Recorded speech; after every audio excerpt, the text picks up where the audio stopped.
9월 28일 공감 장전시황 시작하도록 하겠습니다.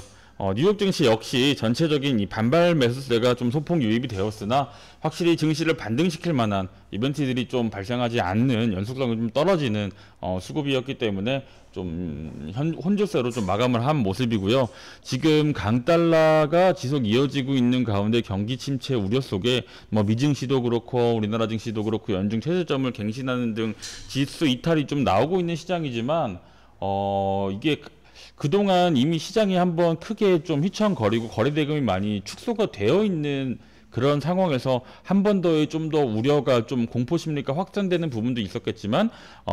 이 그 반대 매매가 좀 개인 투자자들 위주로 좀 많이 나오면서 증시가 좀 한층 가벼워지는데 좀 역할을 했다. 그래서 신용 매물이 좀 많이 좀 털려가고 있는 그런 시장으로 볼 수가 있기 때문에 당장 이런 부분들로 인해서 큰 반등이 뭐 한꺼번에 나오고 그러지는 않겠지만 이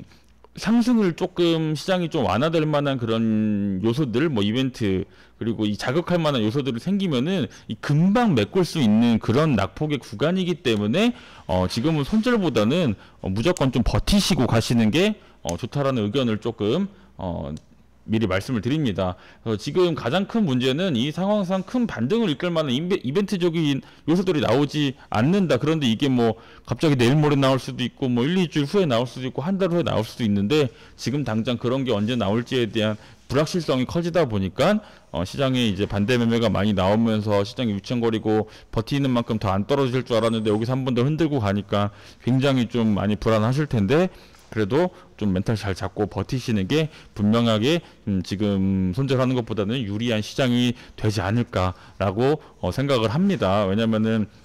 뭐 하다못해 올해 반등이 없다라고 하더라도 3개월 버티고 뭐 내년에 좀 큰 반등을 하게 되면은 지금 추가적으로 나온 낙폭의 이 20% 정도의 그 갭은 충분히 좀 빠르게 메꿀 수가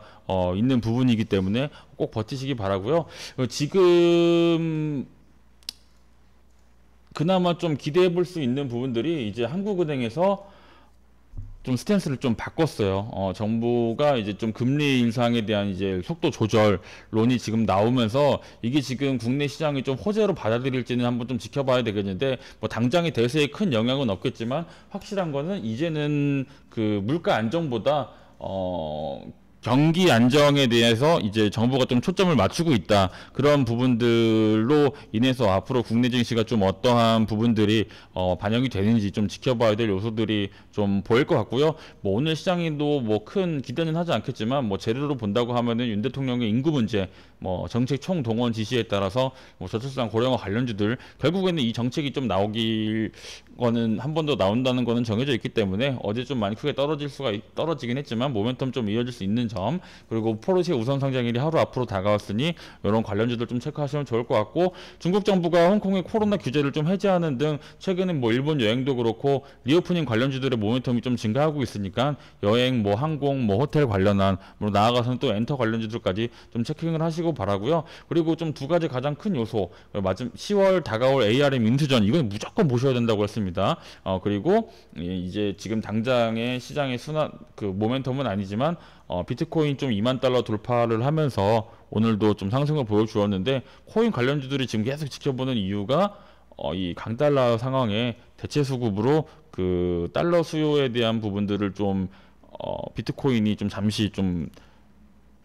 대체 수급이 좀 들어올 수도 있는 부분들이 나올 수도 있을지 모르기 때문에 계속 지켜보고 있는 부분이니까 이런 부분까지 좀 확인을 하면서 시장 대응해 보도록 하겠습니다.